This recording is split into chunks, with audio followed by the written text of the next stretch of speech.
Hi friends, welcome to Salem Padma சமையல். இன்றைக்கி என்ன பார்க்க போகிறோன்னா, நம்ம புளியோதரை கருவேப்பிலை வச்சு பண்ண போகிறோம். அது கொஞ்சம் ஹெல்த்தியாகவும் இருக்கும், கொஞ்சம் டிஃப்ரெண்ட் டேஸ்ட்டாகவும் இருக்கும். வாங்க போய் பார்க்கலாம். அதுக்கு முன்னாடி நம்ம சேனல் இப்போ தான் பார்க்குறீங்கன்னா மறக்காமல் சப்ஸ்கிரைப் பண்ணிக்கோங்க. பக்கத்தில் இருக்கிற பெல் பட்டனையும் கிளிக் பண்ணிக்கோங்க. இப்போ அதுக்கு முதல்ல பாருங்கள், நான் சாதம் இந்த மாதிரி வடித்து வச்சுருக்கேன். இது பார்த்திங்கன்னா ஒரு 1/4 கிலோ அளவுக்கு அரிசி இந்த மாதிரி நான் குக்கரில் வேக வச்சு ஆற வச்சுருக்கேன். இதை ஃபஸ்ட்டு ரெடி பண்ணி வச்சுக்கணும். இப்போ முதல்ல அதுக்கு பாருங்கள், ஒரு ஃப்ரை பேனில் நான் 1 டீஸ்பூன் கடுகும் 1/2 டீஸ்பூன் வெந்தயமும் வச்சுருக்கேன். இதை போட்டு நம்ம மீடியம் ஃப்ளேமில் ஃப்ரை பண்ணி எடுத்துக்கலாம்.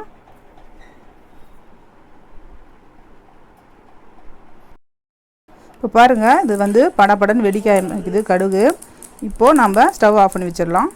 இப்போ பாருங்கள், நான் மறுபடியும் ஒரு பேனில் நான் ஒரு 3 டேபிள் ஸ்பூன் அளவுக்கு ஆயில் ஊற்றி வச்சுருக்கேன். இப்போ அதில் நான் ஃப்ரெஷ்ஷாக இருக்கிற கருவேப்பிலை நான் என் கையில் 2 கைப்பிடி அளவுக்கு எடுத்து போடுறேன். உங்களுக்கு எவ்வளோ வேணுமோ கூடவோ குறைச்சோ நீங்கள் உங்களுக்கு தகுந்த மாதிரி போட்டுக்கோங்க.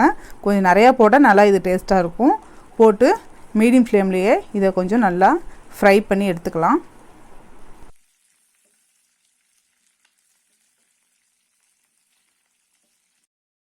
பாருங்கள், கருவேப்பிலை நல்லா இந்த அளவுக்கு ஃப்ரை ஆகிடுச்சு. நல்லா பச்சையாகவும் இருக்கும், நல்லா பார்த்திங்கன்னா பொரிஞ்ச மாதிரி இருக்கணும். இப்போ நம்ம இதை பிளேட்டில் தனியாக எண்ணெயை விட்டுட்டு கருவேப்பிலை மட்டும் எடுத்து வச்சுக்கலாம். இப்போது அதே பேனில் மீதி இருக்கிற எண்ணெயில் நான் 1 டீஸ்பூன் அளவுக்கு கடுகு வச்சுருக்கேன். கடுகு போடலாம். கடுகு நல்லா பொரியட்டும். இப்போது கடுகு பாருங்கள் நல்லா பொரிஞ்சிருச்சு. இப்போ நான் இதில் 1 டீஸ்பூன் அளவுக்கு சீரகம் போடுறேன். 1 டேபிள் ஸ்பூன் உளுத்தம்பருப்பு, 1 டேபிள் ஸ்பூன் கடலைப்பருப்பு, இதை போட்டு ஃப்ரை பண்ணிக்கலாம். இப்போ இதில் நான் ஒரு 3 டேபிள் ஸ்பூன் அளவுக்கு வேர்க்கடலையும் போடுறேன். பச்சை வேர்க்கடலை, அதையும் போட்டு ஃப்ரை பண்ணி எடுத்துக்கலாம். இதில் நான் முந்திரி பருப்பு, இது ஆப்ஷனல், உங்களுக்கு தேவைன்னா போட்டுக்கலாம். இப்போ இது நல்லா ஃப்ரை ஆகிடுச்சு. இப்போ இதில் நான் ஒரு 3 பச்சை மிளகாய் கீறி வச்சுருக்கேன். அதுக்கப்புறம் 4-5 காஞ்ச மிளகாய், இது உங்கள் காரத்துக்கு தகுந்த மாதிரி போட்டுக்கோங்க. ஒரு 2 கத்து கருவேப்பிலையும் போட்டு நல்லா வறுத்துக்கலாம். அதுக்கப்புறம் கொஞ்சமாக பெருங்காய பொடி ஒரு 1/4 டீஸ்பூன் அளவுக்கு போட்டு மிக்ஸ் பண்ணிக்கலாம். இப்போ பாருங்கள், எல்லாம் ஃப்ரை ஆகிடுச்சு. இப்போ நம்ம ஸ்டவ் ஆஃப் பண்ணி வச்சிடலாம். இப்போது நம்ம ஆற வச்ச சாதத்தில் நம்ம ஃப்ரை பண்ண இந்த வேர்க்கடலை, கடுகு, உளுத்தம்பருப்பெல்லாம் போட்டு வச்சிடலாம்.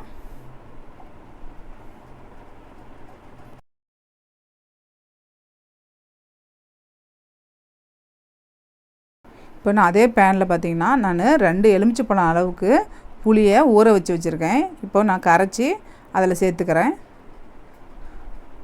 நல்லா இருக்கிறமா பிழிஞ்சு நம்ம அந்த சாறை நல்லா ஃபுல்லாக பிழிஞ்சு எடுத்துக்கலாம்.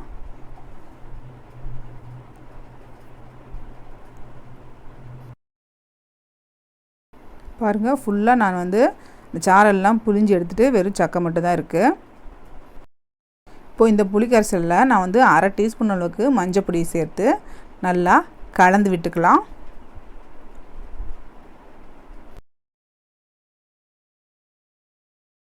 இப்போது இதில் நான் பார்த்திங்கன்னா 1 டேபிள் ஸ்பூன் அளவுக்கு உப்பு போடுறேன். நீங்கள் உங்களுக்கு தேவையான அளவுக்கு போட்டுக்கோங்க, போட்டு கலந்துக்கலாம். இப்போ பாருங்கள், நல்லா புளி இந்த அளவுக்கு நல்லா திக்காகிடுச்சு. இப்போது ஸ்டவ் ஆஃப் பண்ணி வச்சிடலாம். இப்போ பாருங்கள், நான் மிக்ஸி ஜார் எடுத்திருக்கேன். இப்போ நம்ம ஏற்கனவே வறுத்து வச்சுருக்கிற இந்த கடுகும் வெந்தயமும் இதில் போட்டுக்கலாம்.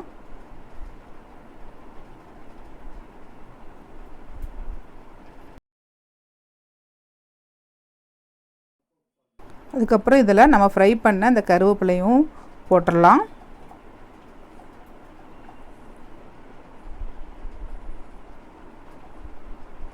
போட்டு நம்ம நைஸாக அரைச்சிட்டு வந்துடுறேன். இப்போ நம்ம ஏற்கனவே ஆற வச்சுருக்கிற சாதத்தில் இந்த அரைச்ச இந்த கருவேப்பிலை பொடியை சேர்த்துக்கலாம்.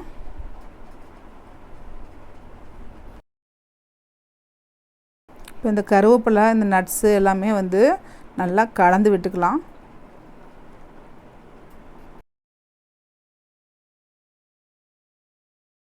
இப்போது இதில் நம்ம இந்த புளி கரைச்சலையும் காய்ச்சி வச்சுருக்கோம் இல்லைங்களா, அந்த புளியும் இதில் கொஞ்சம் கொஞ்சமாக மிக்ஸ் பண்ணிக்கலாம்.